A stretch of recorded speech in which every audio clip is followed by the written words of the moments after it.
Mic check 1 2 1 2. Mic check 1 2. I'm using too many different tools and I'm forgetting what the shortcuts are. Have you used CapCut, Phil? Like the paid version of CapCut.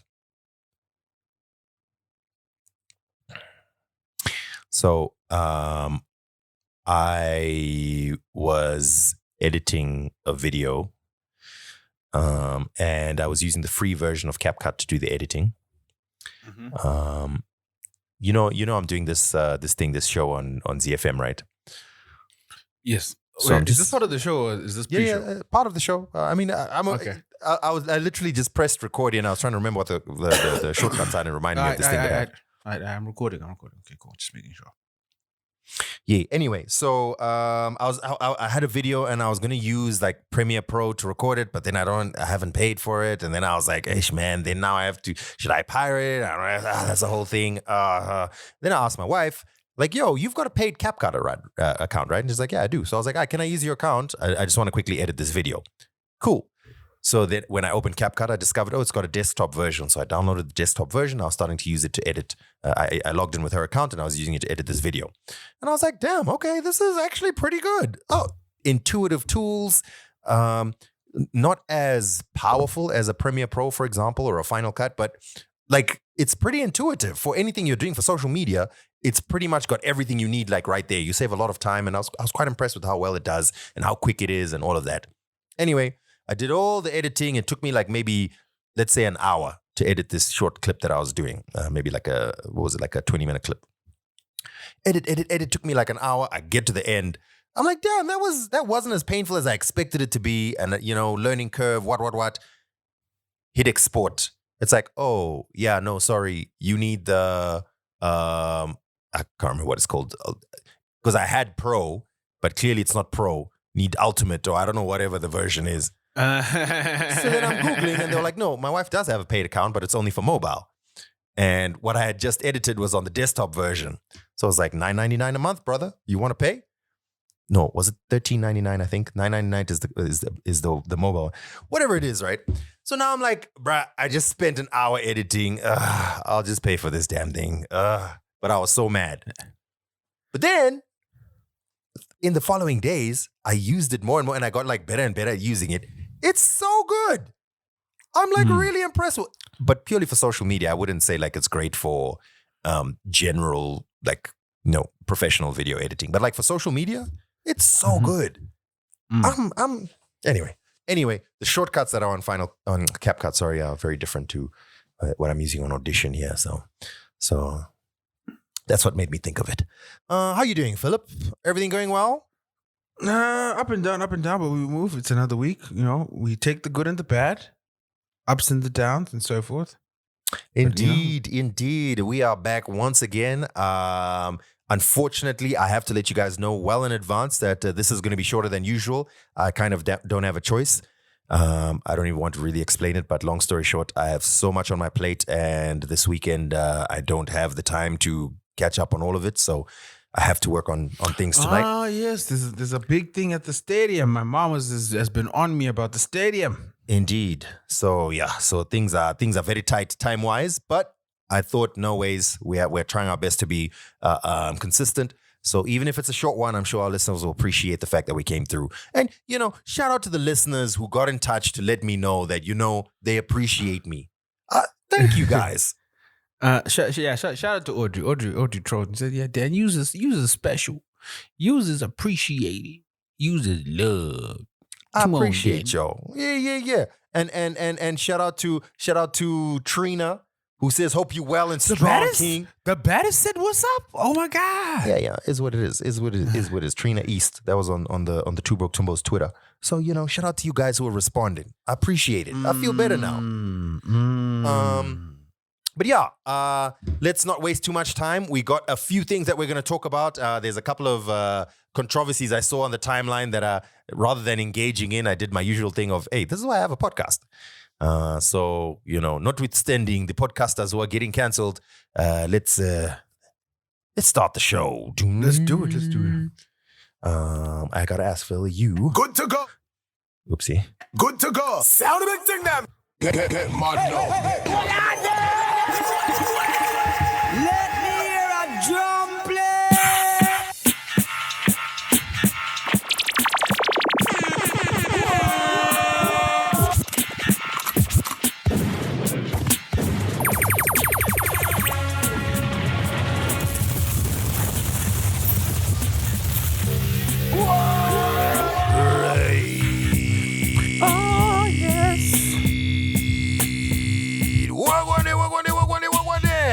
welcome to another episode of your favorite podcast. This is Two Bro Twimbos.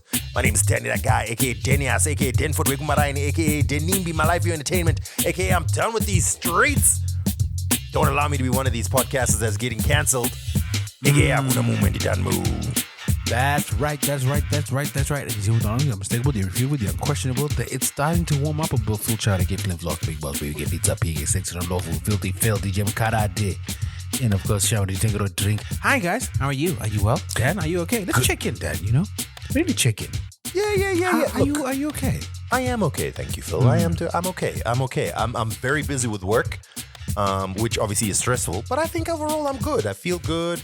I'm happy with my life in general. Things are good. At this point, I did want to give a shout out to T-Base. Big up T-Base. T-Base is normally based in Dubai now, but he's... What, are you sending him a belated birthday message? What's going on? No, he was in the country this week, so I saw him today. And he was like, and he says like, yo, like, how's Phil? I'm like, yeah, he's good. It's like, you guys were the first with the podcast. Like, how you let everyone overtake you? I'm like, I don't know if people have overtaken us or... It's like, nah, because you know what you need. And then, it goes on this whole thing of the things that we need to do. I'm like, listen, bro, I know the things we need to do if we wanted to dedicate more time to the podcast. Then he's like, no, you don't even have to do it. What if you just hire a producer who does it?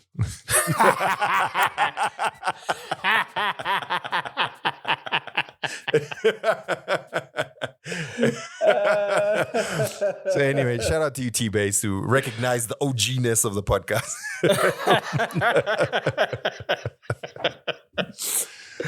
And I was trying to explain, dude, I know if we start doing video, we start doing more promo, like we did a little bit of, we can really blow up this podcast. We start doing more guests, strategic guests of, we know what we need to do. It's just that both Phil and myself are very busy, so we're doing this as a fun thing, Yes, there's a little bit of money that comes through from the Patreon, but it's really just a passion project. Maybe at another time when we lose all other leads, we can dedicate more time to this. But at the moment, it's fine. We're just doing it as a fun thing. It's cool, but it's not like we don't know what to do. But yeah, anyway, and then when he said that, I thought that was quite funny. He was like, no, but I get it. You guys are busy, but you just hire someone to do it. I was like, yeah, man. Yeah, that would be the solution to everything. The question is finding the right person. Because we've been dealing with creative people and, they're good at the creative. I think we need to start thinking of business, Phil, business. I see that's what you're doing with this romanticy thing. I see it. Anyway, let's start with some Africans doing big things around the continent. This week we got news that Thames hit 1 billion Spotify streams. Is this verified, Phil? This is a verified thing. I don't know. Dude, this is a podcast. One other thing that I think teams would agree, we need to stop fact checking. It's too much friction. We just need to get to the points. I actually do remember seeing this. Let me just look at it. Hold on. This happened in February, buddy. Hey, it still happened. Okay? It still happened. Okay? It still happened. Okay. This is from Sony Music. It's not fake news. It's deferred news. Big difference. News delayed is not news denied. Since back in February 2025, Thames makes history as the first African female artist to surpass 1 billion Spotify streams. Anyway, the others are verified because we discussed them in the Patreon group. So huge shout out to some Zimbabweans who are actually in the beautiful game, but as referees in one beautiful game. One is beautiful game. One is the ugly game. Yeah. 2025 Women's Rugby World Cup have announced their officiants, and one of them is Zimbabwe's very own Precious Pazani. She's the first African female referee at a Rugby World Cup. Congratulations, my sister. Whoa! That's dope. So what's also dope is Zimbabwe is in the next Rugby World Cup. So Precious, you know what you got to do. You know what's up. And then also in the English Premier League, we have had a recent appointment to the official referees for the English Premier League from a Zimbabwean. His name is Farai Chari, who will be making that global impact in the English Premier League. So congratulations, Fafi. Hey, nice one. Fatso, you know what to do. Fatso, you know what to do. So yeah, moving on very quickly, Phil, as we have Speaking of limited sports, time. actually, so we've got a little time, but I think this is pertinent. How's your league going? How's that coming along? All right. So there's a couple of paid people. And there's several people who have indicated that they will pay. So I haven't shared the list yet, but I've just written them down. I've created a draft document. And I think it's going, look, we had a first game week already. Everyone who was paying any attention to any kind of analysis had Salah as their captain. Phil, I don't know if you watched Liverpool's first game of the Premier League. I don't have the time right now. I wish I did. Salah was largely anonymous, but of course Salah is an incredibly talented player. So in the dying minutes of the game, he managed to secure himself a goal, which really angered me because I could see the tears of everyone who captained Salah. Myself, I knew that Haaland was going to be hit the season running. He does so every season. First few games, he's on fire. And then, the deficiencies in the team start to show themselves. So I had Haaland as my captain, so I did a little bit better than others because he had 2 goals. But yeah, it's the first game week this weekend. We're getting the second one, et cetera, et cetera. So hey, yeah, listen, there's a paid sub fantasy league. You can just join the Twimbos fantasy league for free, right? But if you want to play money game, if you're on big bucks, if you want to turn your $50 into $5,000, look no further. DM me. We're doing money game. Long story short, everyone who plays, 50% of the pot goes to number 1, 30% of the pot goes to number 2, and 20% goes to number 3, minus costs. So that's the plan. And facilitation fees. No facilitation fees. I get it. It's tempting, Phil. Look, it depends how many people. Like, let's say 100 people sign up. Look, facilitation fees. If that happens, the nature of this podcast is changing drastically. I mean, if 100 people sign up, I got to now start extending. I'm anticipating we'll have like 10 people or something, So that's a good $5. You put in $50, and if you're the winner, you get 250. That's a nice little return on investment if you 10 by yourself. Maybe there'll be 15 players, something like that, 10 to 15 people, because I think money game scares a lot of people. But look, if I'm surprised and all of a sudden we have like 300 signups or 1,000 signups, look, I have to put in place a facilitation fee, guys, because that's a lot of work for me now, you see. Anyway. That's what I'm saying. Like, the nature of this podcast will change. Where all these other segments are done, it's nothing but welcome to Sports Talk with Dan and Phil. Prize Picks! And run your game. In fact, we shouldn't be doing that. We actually give it marketing. No, we shouldn't. Please, guys, don't gamble. Don't gamble, guys. Yeah, don't gamble. Yeah, don't gamble. Don't gamble. Anyway, so yeah, that's going well. I think it's going well so far. First game week. It's annoying to talk to you about these things because you're not paying attention. The Premier. I need to go on another podcast and discuss football. Dan, give me 3 weeks. I'll be back in the swing of things. I can only, like, right now my bandwidth is right now it's literally just Formula One, and it's a blessing that we're on summer break. So that's all I can do. This is the most insane transfer window in recent memory. I cannot remember a crazier transfer window. Walk me through it. Like, I get enough context because I listen to Gab and Jules, so I still know what's going on. All right. I watch the game. So the biggest story is obviously Alexander Isak. Yes, free Isak. Isak. The story here is that everyone knows that Isak is, or hopefully everyone knows, Isak is the most sought after striker in the world, right? So the in the nose, as they call them, the ITKs, the rumor mongers, the Fabrizio Romanos of the world and so on, have been saying that Isak is almost a done deal to Liverpool. Liverpool want him. Isak wants Liverpool. Newcastle just are playing hardball because they want a high fee. Anyway, it seems that Isak has decided himself to sort of force the issue. So he refused to come to training. Remember, this is all from reports. It's not like there's been any official statements about this. This is all from reporters and rumors and etc. So he allegedly refused to come to training. And then Newcastle were mad. They were like, nah, son, you're on a contract. Anyway, it was the PFA Awards. What do they call them? the Premier League player of the season. Anyway, it's the award ceremony where the players vote their favorite players. And Alexander Isak made team of the season, but the player of the season was Mohamed Salah. Anyway, he then posted to his Instagram some statement where he says, look, I want to thank everyone who voted for me to be in the team of the season. Much appreciated, blah, blah, blah, blah. Anyway, I've been seeing a lot of things talked about me in the media. The thing is, there were things promised to me that were not delivered. And whenever things like that happen, it obviously, he said something like it doesn't feel good, blah, blah, blah, blah. So these was fighting words because no one had said anything about anything yet. It was all rumors. Newcastle responded and they were like, what the heck? Again, all rumors, not official responses. They were like, oh, like that, huh? Watch. Let's see if you're going to go to the Liverpool you want to go to. Apparently, that is the current state of affairs. So Newcastle are like, we'd rather make a loss. We are not going to sell because you think you're bigger than us. So now they're refusing to sell. Although some people say that, no, they're going to have to because they'll just lose too much money. And there's implications that he's just going to be banished to the reserves and he's going to be playing against the under-17s or something.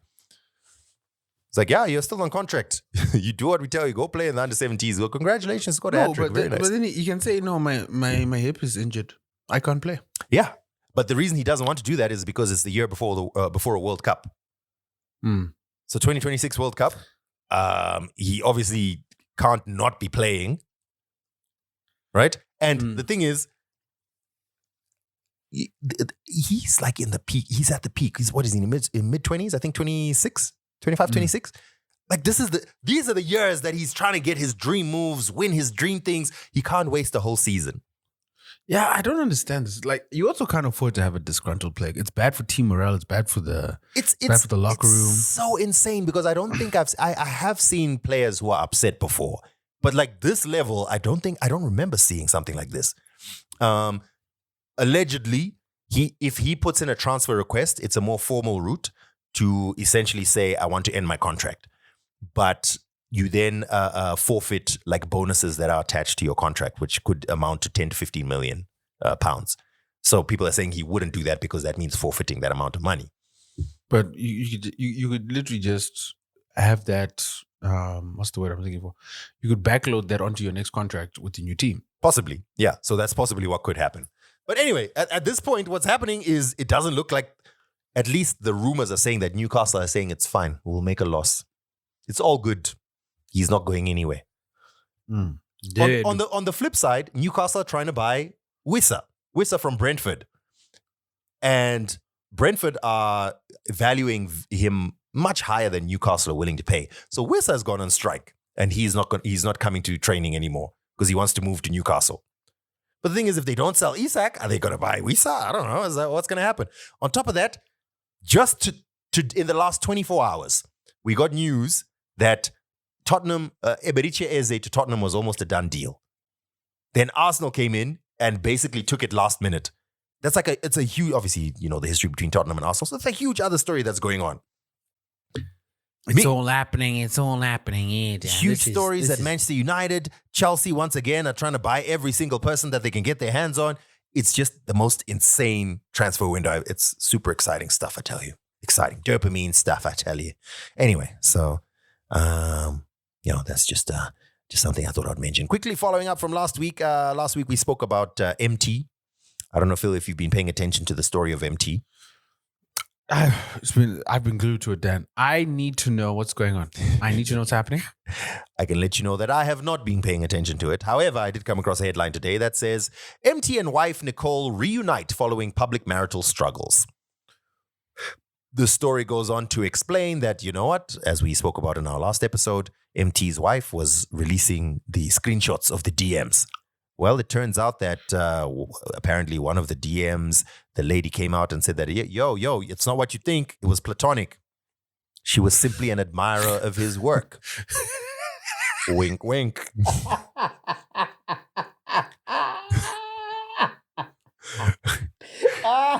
Anyway, the word on the streets is that the couple have engaged. You know what? Sometimes it's wild to see what people can get away with, bro. If you deliver a lie with enough confidence.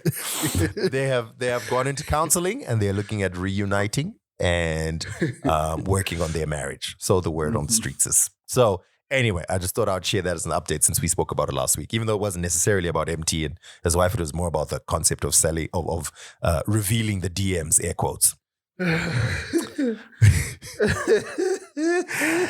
Anyway, yeah, that's the story, Phil. Hey, let's stick to South Africa because it's something that we were talking about in our Patreon group, and I think it led to a grander conversation. And I think I would love to have this conversation because I think it's interesting, right? So, Calvin Momo was trending this past week.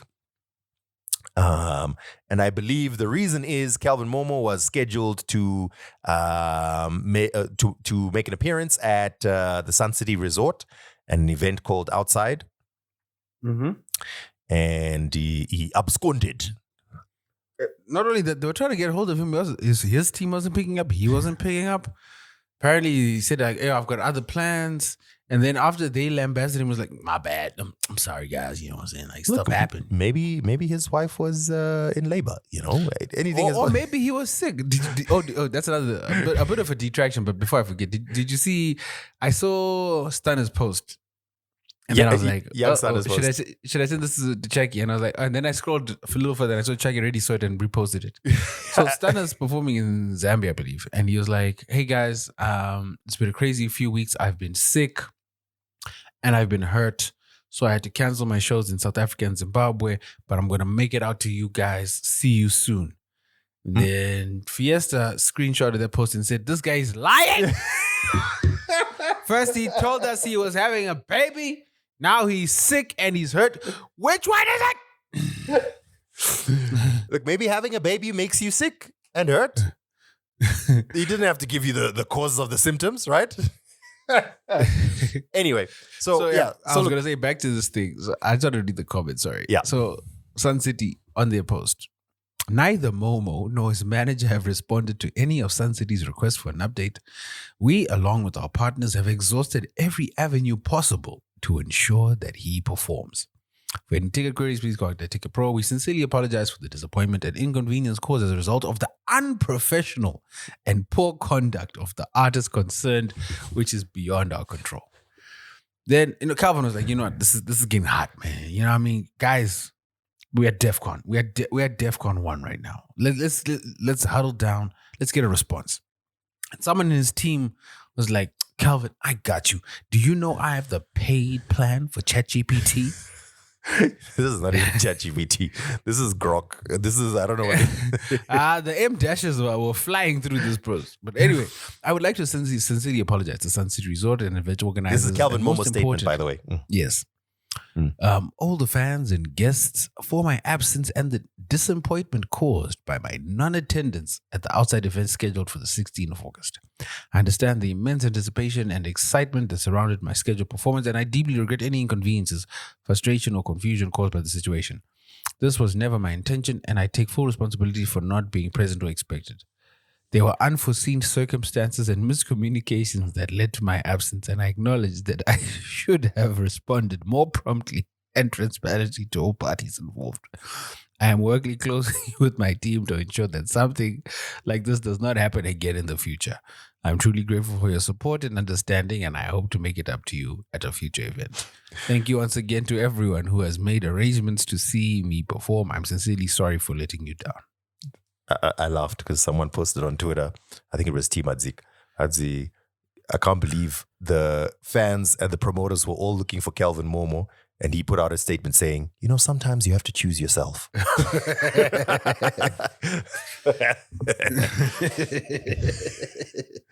Hey, man. Anyway, so people were talking about this in our Patreon group, and then I asked the question, I wonder if this seeming reputation that is building for Amapiano acts and South African acts, but I guess more specifically Amapiano acts, whether it's a true reflection of what's on the ground and whether it will have long-term repercussions. The reason I thought that is obviously any promoters will book whoever's hot, right? But no one is ever hot forever. You're hot for a moment, and then after that, you're someone who's got fans, you know, who may still be putting out music, but there's other people who are hot. If you've built a reputation of he sometimes doesn't show up, and if you've screwed over certain promoters, could it be possible that long term, when you're hot now, cool, people will book you even through clenched teeth because you're hot. But no one is ever hot forever. Arite. So post-hotness, when you're now a mature act who has fans, putting out music, maybe featuring on some of the young'uns coming up, mentoring, you still got your music that you put out to your hardcore fans, will promoters still book you if they have, resentment towards you over those shows that you didn't turn up to, or if they believe you have a reputation, you can't book that guy, he doesn't show up. And I think there's a lot of artists who are developing somewhat of a reputation. Even when we were speaking about Young Stunner last week, Young Stunner has been to Zim several times, but he's missed now 2 shows. And it's now a reputation. I mean, even you said, wait, isn't this, I think you specifically mentioned the fact that he had beer cans thrown at him, but he missed another show. So I think that for many, especially Amapiano acts, and I guess the same is true in Zim of like dancehall acts, some people might be building a reputation of not turning up. I think we're even past that stage. Like, as with some of the conversations I've been having, local promoters and South African promoters, we're past that stage. Calvin Momo, like, it's gotten to a point where in some of the group chats, I mean, it's just laughs. Like, people just laugh. I can't speak more on what's happening behind the scenes. I don't think that's my place to say. But I think with certain artists, laugh. Like, I even mentioned, like, there was a time when we were out of the country and Sir Trill was booked, and we had a bet amongst artists about whether or not he was going to pitch, and he didn't pitch because his reputation has taken a hit. Dali Wonga's reputation has taken a hit. And when you look back at it and look at it now, what hits does Sir Trill and Dali Wonga have right now in the streets? Are you asking the wrong person? Yeah. Point being is these things, like, word spreads very quickly. People see what's going on. There's a bigger conversation to be had about South Africans. It's very early, and this is a hot take. Step out here for the hot take. There we go. We need a sizzling sound effect. I'm prepared for the next week. Hot take. But as you saw in the group, I'm getting back into writing consultancy reports, and I'm looking at the numbers. Amapiano made a blip internationally a year and a half, 2 years ago. It's now partially because of how they categorize it. It's still kind of classified under Afrobeats or world music, but it's not as big as it used to be. And I think part of it is simply because these artists missed their boat. There was an opportunity for artists to really take over. You can look at something like Amafest, even Afro Nation, a lot of these African focused or dance focused events. Amapiano acts, when you look at how they are touring or the number of them that are touring as compared to Afro Tech and Afro House DJs, they've dropped the ball. Sorry, keep going. Go on. I was just taking a charging cable. They've simply dropped the ball. And it's because of reputations like this. If you look at the streaming numbers, consumption numbers, where they're able to perform and tour, like they dropped the ball. Thankfully, Kabza and his team have really stepped up to address that, because if you recall, Kabza had not done anything internationally. This last trip that he did a month ago to America was his first trip ever. He was on the cusp of missing, which is insane if you think about it. Yeah. And this is part of the issue, is the lack of professionalism, the lack of forethought, the lack of planning is causing problems not only with international booking agents and tours, but also with local promoters. They're like, you guys aren't reliable. We can't work with y'all, man. We'd rather book someone. We don't care if you guys can guarantee 80,000, but we're biting our finger and trying to figure out if you're going to pitch up. We'll take the act who's probably going to bring in 50,000. I'm just throwing numbers in the air. But we know for a fact he's going to pitch up for soundcheck, he's going to pitch up, he's going to deliver. We can't take these risks. So I would say it's not even a risk. It's happened. It's happening. So Phil, you wanna go back? I want to show you a full circle moment. 5 months ago, you and I sat in here and we were discussing Tuli Tool's post titled "Death of Amapiano." Do you recall that? Yeah. And that was literally the story. It was literally talking about how these Amapiano acts are potentially killing themselves as a genre because of this unprofessionalism and not turning up to shows. And I mean, we spoke about it back then. And I remember we were saying like, yo, like this is becoming a trend. This is a thing. I just did a quick Google. Back in May, Calvin Momo, there's a story here about Calvin Momo apologizing for missing another show in SA. Then remember back in 2024, there was a show that he missed in Australia that he was being sued for. Two shows. 2 shows in Australia that he was being sued for. And then recall when we had DJ Mapodisa and Cubs at a small-ish situation in Zim. Look, it seems that for artists like Calvin Momo and a few others, there's a reputation building. And long term, this could harm the genre. Dan, it's not seems building. It's there. Like these are conversations that I had in January. Yeah. This is this is evident. I don't know if you've been following the jokes. Like after Calvin dropped his album, there was someone who was like, there was a live tracker of seeing which shows Calvin would pitch up to, and then one was like, "Yo, Calvin was scheduled to perform at 9. At least he pitched up and he performed at 1 a.m." I mean, okay, look, I understand. Like, I'm trying to get back to that thought of they're still getting booked because they're hot. If you see Calvin Momo's on the lineup, you might be like, yo, I want to go to that. Especially if you're a fan of, the private school Amapiano vibe and whatever. You'd be like, Calvin Momo's there, I'm going to be there. Calvin Momo's coming to a show in Zim, by the way, in October. I think it's like a... No. Let's use those. He's booked. This one is meant to be an intimate show. I don't know if they've announced it, so I don't know if I'm revealing. Let me just... Yeah, they've been advertising the Milner events show. Yes, yeah. Milner's Island. Yeah, they've been advertising. I've seen that. Yeah. So it's supposed to be an intimate show, i.e. it's like a club event and it's not like a concert. Imagine he doesn't turn up, bruh. Just imagine the chaos. Caveat emptor. That's what I'll say. Yeah, anyway, look, I think this is, I asked it in the group and some people, they responded, they were saying, no, I mean, they're hot. Like, even if they miss a show, they're still going to get booked. I'm like, no, I get that because they're hot. But no one says hot forever. Long term, what's going to happen? Yeah, so, hey.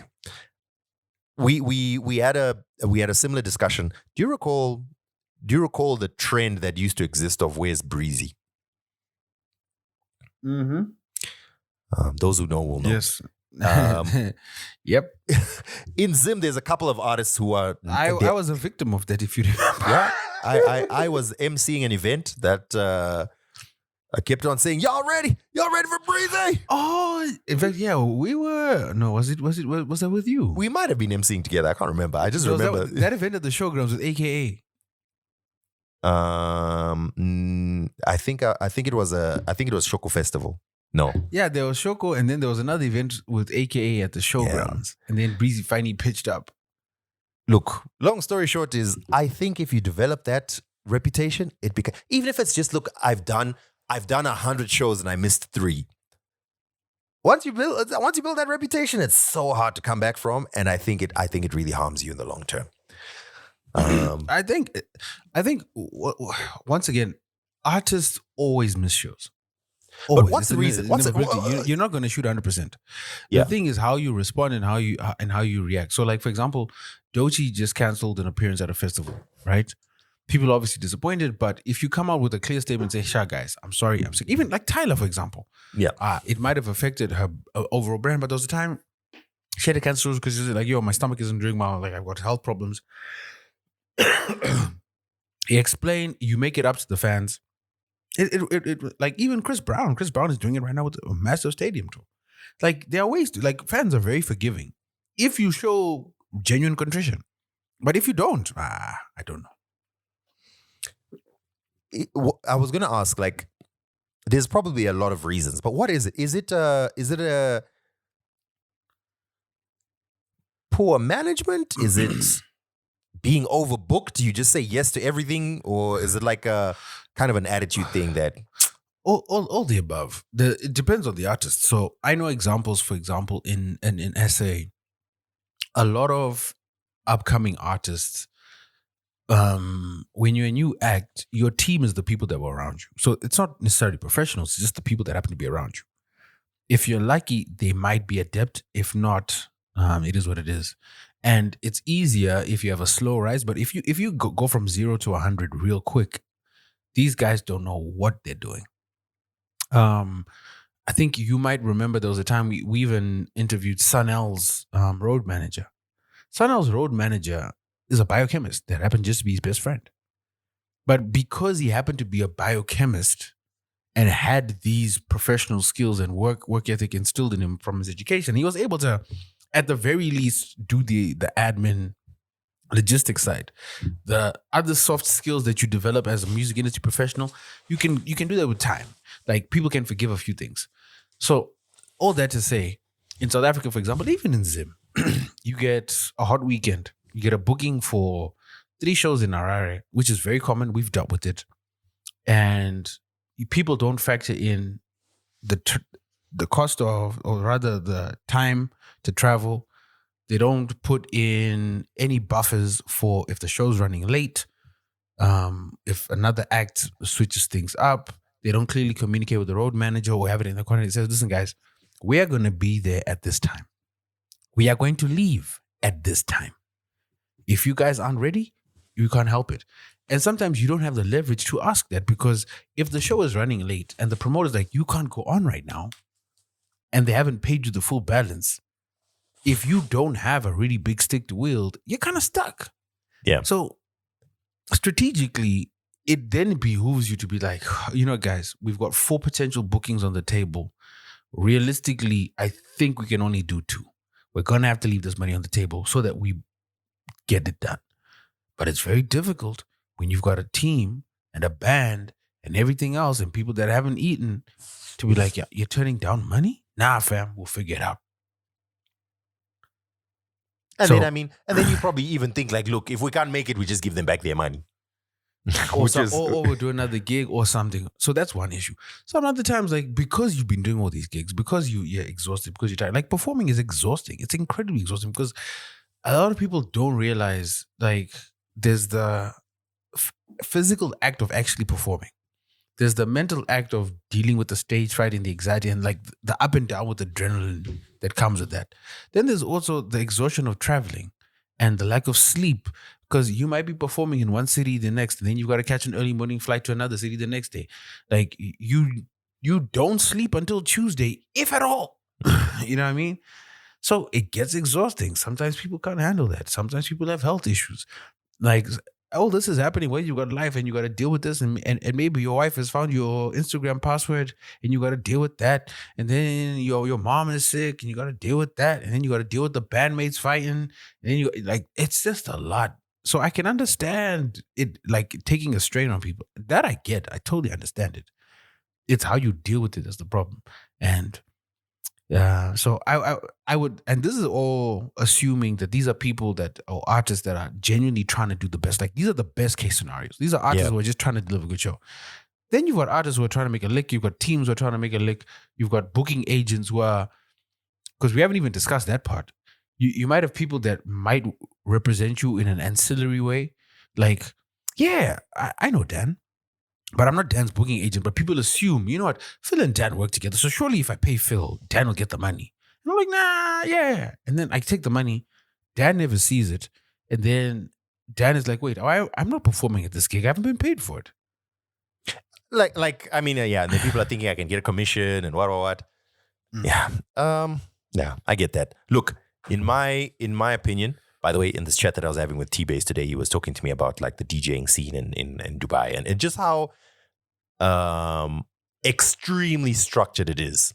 Whether that's a good or bad thing is a different conversation, but you don't just get booked. It has to be through an agency.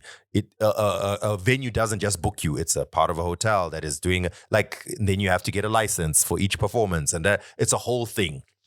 I do think that with time, here in Africa, in other places before Zim, I'm sure, there's going to be a lot more structure that starts coming. As you know, when there's more label activity, when there's a lot more money involved, there'll be a lot more structure.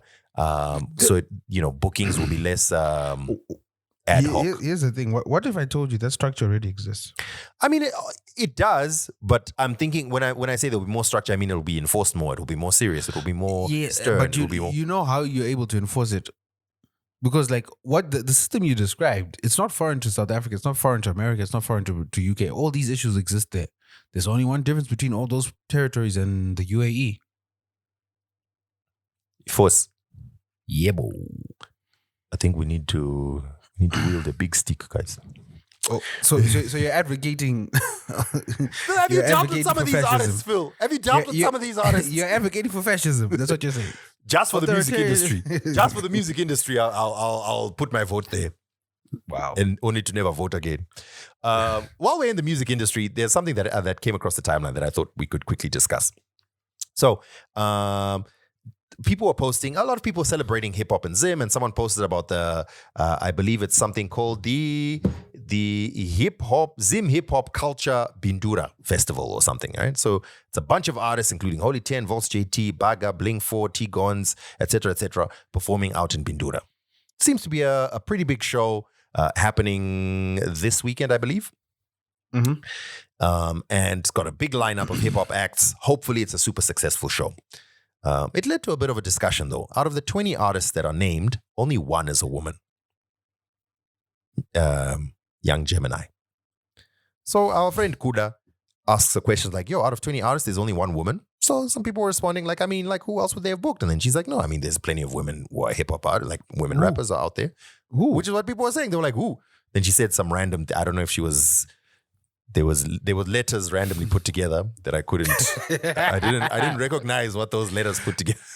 Sometimes I'm being shady, but okay, no. Hear me out. Let me tell the whole story out, okay? Because I'm being shady just for jokes, but in reality, she mentioned some Zim hip hop artists that are girls whose names I'd never heard of before, but it's cool.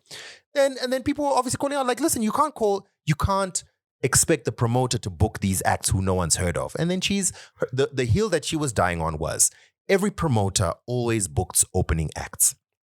Those opening acts are not the people who are the crowd pullers.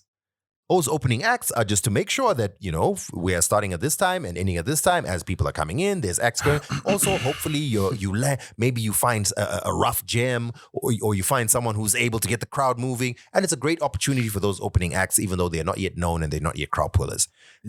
Even the people that you know who are now big names didn't start off as big names. Someone had to give them an opportunity. So why are y'all refusing to give opportunity to the girlies? People were saying, yeah, lo, barante mone maken, GGG, And so I made a slight comment because then she said promoters are lazy.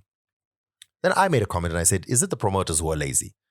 Which she said yes, and others said yes. And I just left it at that because I was like, you know what? I'm going to talk about this on the podcast. So anyway, that's the whole story, including what I think is a somewhat nuanced discussion of what the discussion was. But now let's hear what your thought is. I'm texting her now to see if she is able to respond. Let me see if she picks up because I don't do Tukamun behind the back. You want to Tuka them in person. Just phone her, Phil. She's unofficially part of this podcast.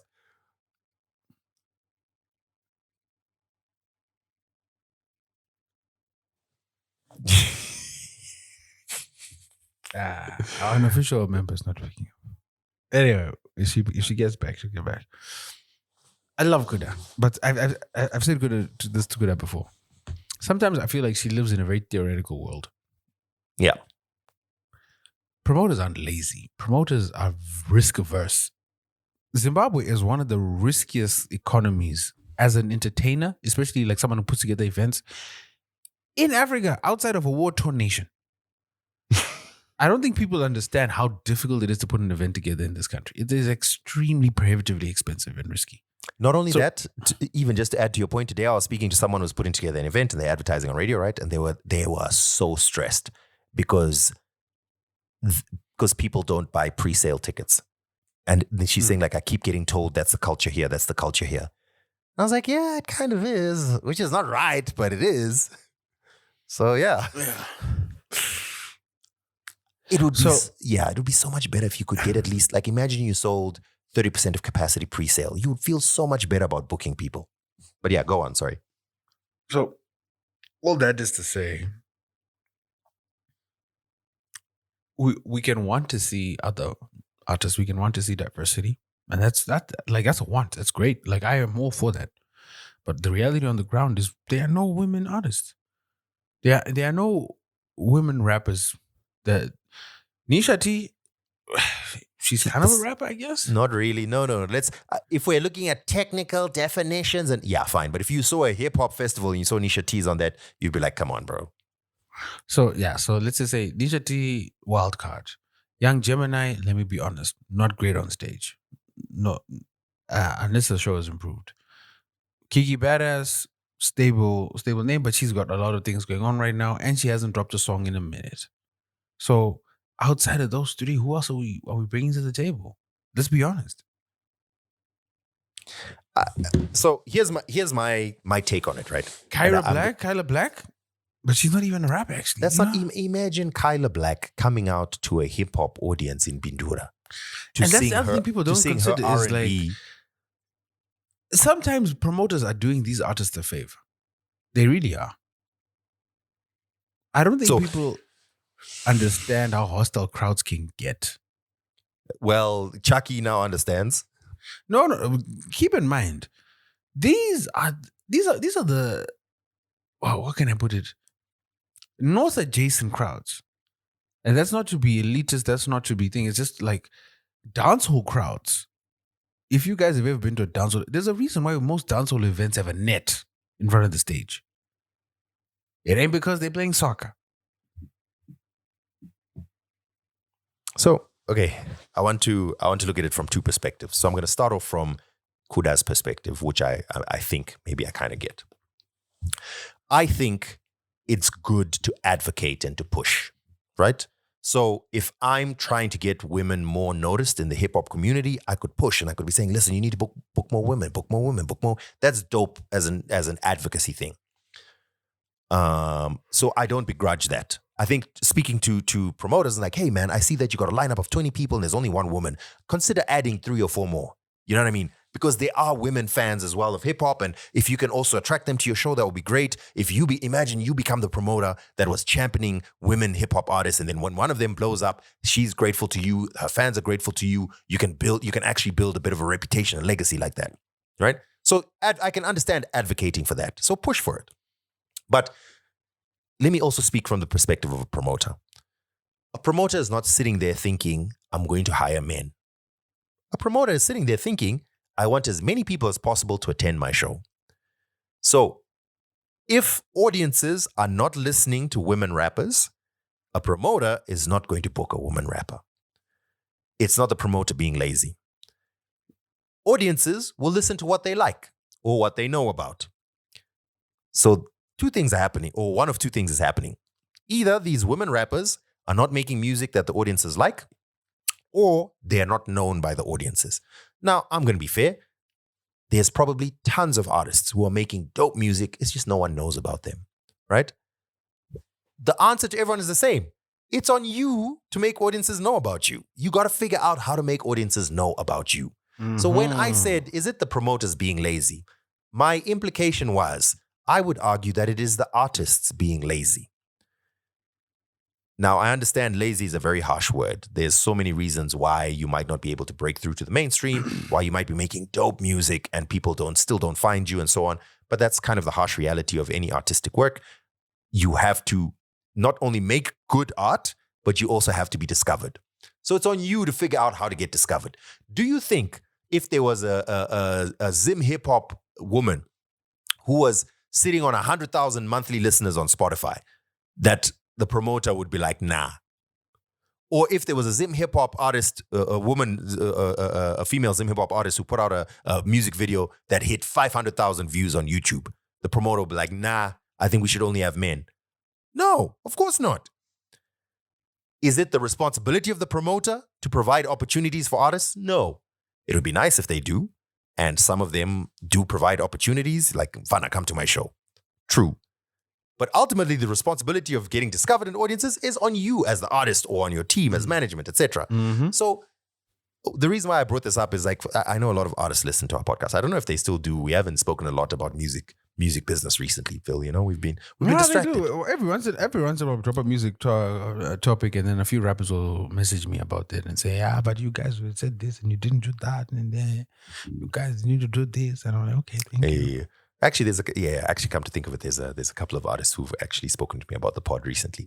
Anyway, look, this may sound harsh, but where you are in life is on you. It's not the promoter. It's not the radio station. It's not YouTube algorithm. It's not TikTok's algorithm. You are the one who's responsible for where you are in terms of your success. Now, if you're smart, you could approach some of these promoters and say, listen, I see you've got a hip hop show. I'll perform for free. Or throw me a young 100 and I'll come do a performance for 30 minutes.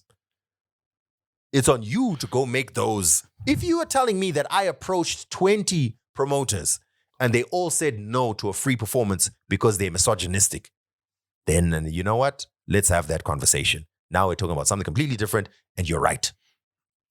Again, I don't think promoters are saints. Probably many of them, because for the very nature of them being in the entertainment industry, they got their own flaws. But their ultimate goal is to have a successful event. So don't be so entitled to people helping you. If people help you, that's cool. If you can persuade people to help you, that's cool. If you can advocate for it, also dope. So I'm not against the advocacy that Kuda is doing. And I actually think it's a good thing to be advocating. Like, listen, you guys should book more women artists. I think that's good, advocating for that.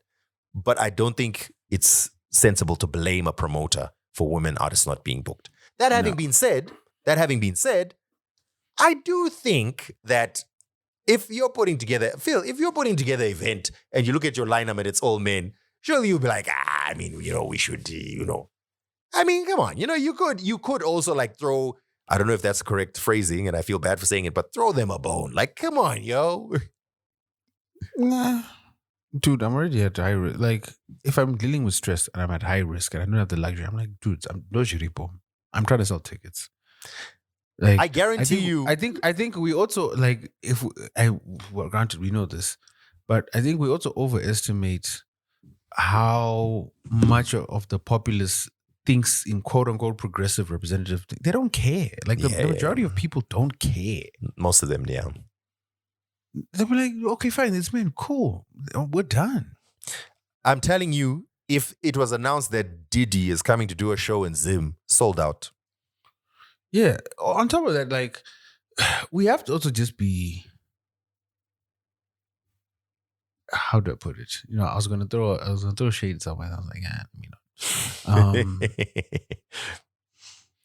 things don't work the way we want them to in an ideal state. There's reality and there's idealism. And you, as Dan said, you have to try and be an active participant in forming your own reality. It's hard work. It's difficult. Sometimes it may even be impossible. And that may just be the truth. Because in as much as we enjoy music today, right? There was a time when, for example, black musicians weren't recognized, weren't allowed to play, or rather weren't allowed to play for money.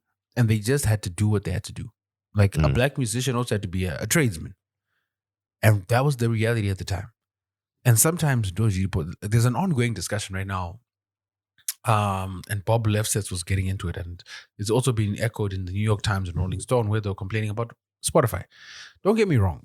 I don't believe Spotify are the bastion of ethical practices across the board. But what they have done is they have created what never existed before, which is what we call a middle-class artist, which is, as they term it in America, artists that are earning $50,000 a year. The majority of these artists never existed. These are independent artists, by the way. Let me clarify. Independent artists, not signed to a record label, making $50,000 a year. And these artists never existed. And you have a lot of people complaining, saying Spotify doesn't pay. Spotify is bad for the music industry. Spotify has these low payouts. And it's just not the truth. Spotify pays out 70% of what the gross revenue goes immediately to the rights holders. So the rights holders then do with that what they make. I mean, I do think it's true that Spotify has low payouts, but Let me get to it. Spotify does not have low payouts. Spotify has a pool. What Spotify does is, and it's not just Spotify, it's the whole system. Yeah. If you want to increase Spotify payouts, You have to based increase on the price. the system as designed, there's one clear solution that everyone needs to do. Pay more for your subscriptions. It's that simple. If you now pay more, and we've now looked at the model, we can compare the figures, and those payouts increase. If they don't increase substantially enough, you can always go back to Spotify and be like, hey guys, where's this money going? Because Spotify only became profitable 2 years ago. Ever since, they've been hemorrhaging money. Okay. Because of how much they pay to rights holders. Okay. I mean, Spotify becoming profitable is basically paying attention to their numbers, their accounts numbers. Do you get what I'm saying? So, I feel like you're arguing with me, but you're arguing me from a point where let me finish my point and then you can. So, Spotify, yes, they spend money on research and development. They spend money on office space. They spend money on they haven't really done dividends, but they've done some payouts. But for all intents and purposes, as a publicly traded company, their operations have not been deemed to be nefarious, or their finances have not been deemed to be nefarious in any form or fashion. They are paying out a substantial amount of their gross revenue, 70%, which many investors and many analysts have said is an exorbitant amount for them to be paying out. But that is the nature of the beast. They don't have the rights to this, which is why, for example, Spotify spent billions trying to do podcasting and audiobooks and everything else, because they're trying to get out of the music business because they don't control the music. The record labels control the music. The whole point being, before this, there were so many artists making music, not making a cent. So many artists making music that were doing it as a hobby or trying to break, and they never did. They still had to maintain their 9 to 5. We know many examples of this in Zimbabwe, for example. And that was the nature of the music business. The music business has only existed for a century, as the business has only existed for a century. So all of a sudden, we now have an opportunity for people to start making money off their art in various degrees. In some instances, to the point where it can replace an entry to middle paying job in America. But the problem here is not Spotify. Yes, Spotify has problems, and I'm not trying to absolve them of everything. But the major problem is people don't have demand for your product. We now live in a society where there's infinite supply, but a finite resource of time and desire. So if people don't want to consume your product, you're not going to get paid. Yeah. Yeah, okay, I agree with that. I get that. So that's my whole thing was just basically that discussion. And it's not only Spotify, it's YouTube, etc. Because like a lot of the artists that we deal with in Africa, it's YouTube, and you can question some of the business practices of YouTube or Audiomack, etc. But ultimately, is if you guys aren't making money or aren't able to build an audience large enough to sustain on those platforms, you're going to struggle. Yeah. Look, ultimately, I guess we all kind of agree that it's a bit of a ridiculous take. It is what it is. A promoter is just going to book the artist that they think will make money for them. And sometimes, you know what I want to say? Sometimes I want to say to people, just do one event. Just do one event. And with your money, by the way. Yeah, just do one event with your money. And then let's see. I just want to see what decisions you make. I'll never forget this. I had a mentor who used to run the Cape Town Opera House. And she was very clear. She was like, listen, I love art. I've made it my pursuit. One thing I'll tell you right now, and I need you to know this. Stop doing what you love for free. Because no one will tell you to stop. And eventually you'll be broke.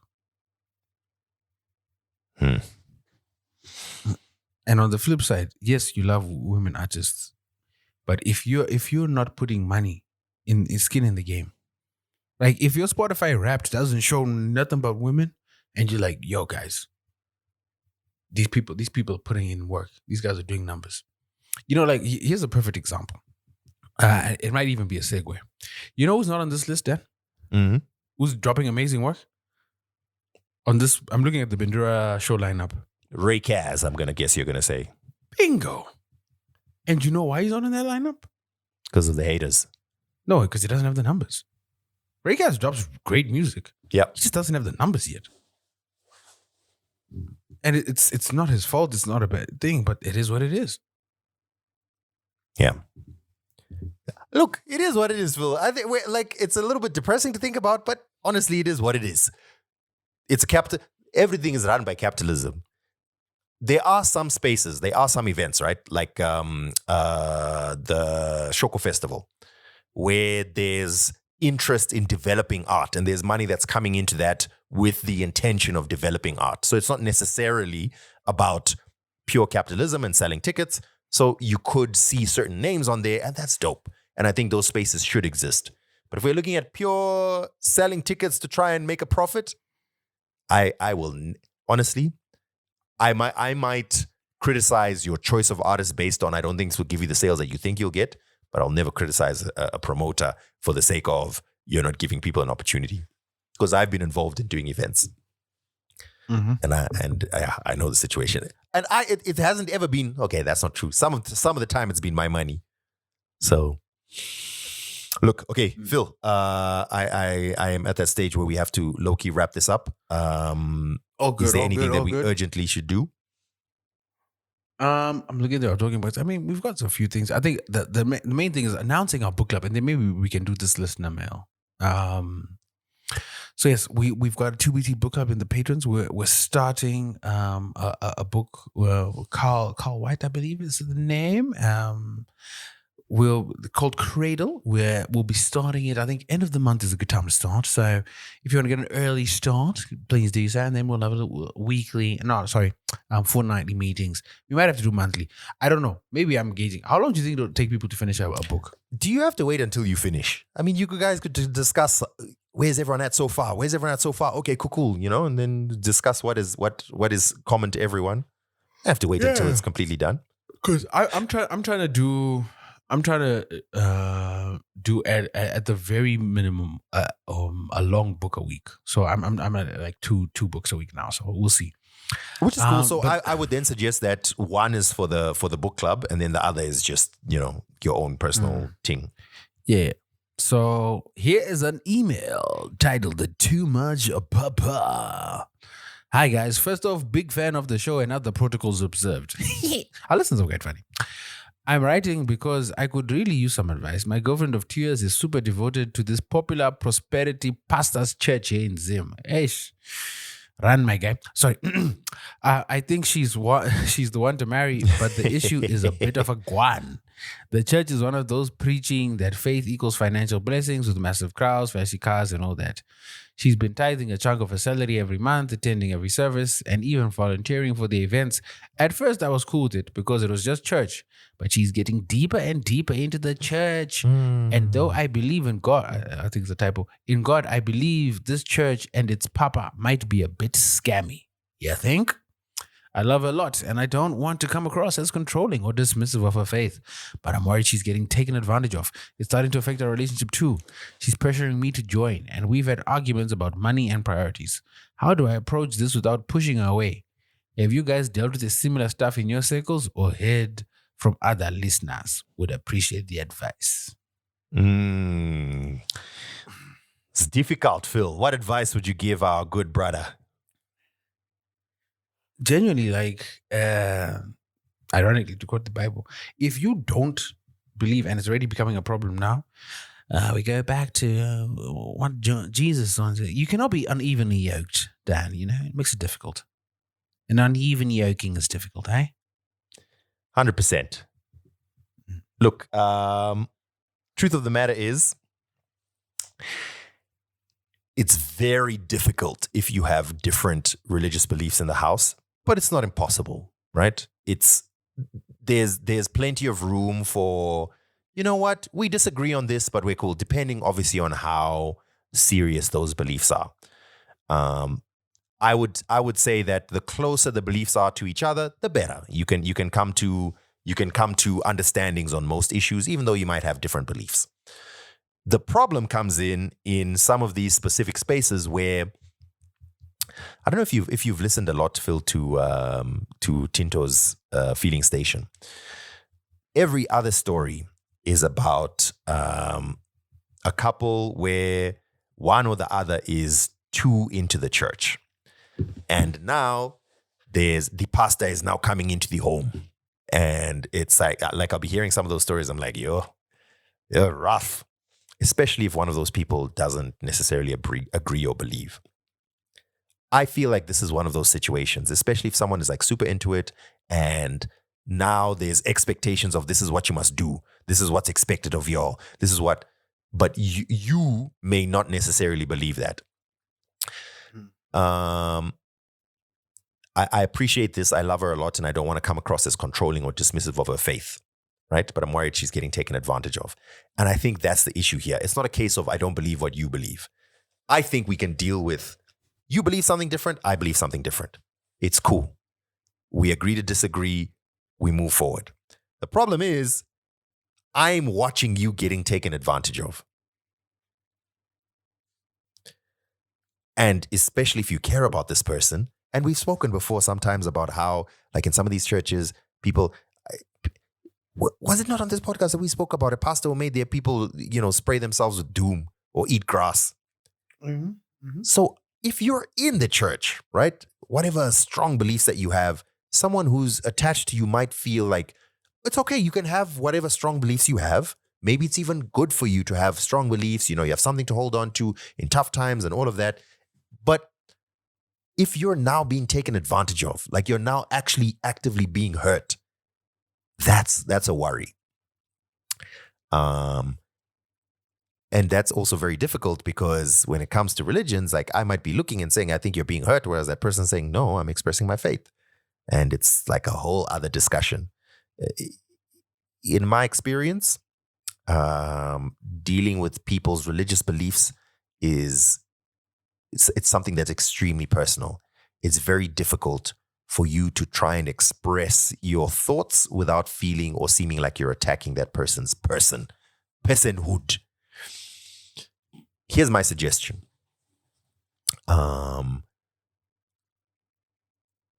Try and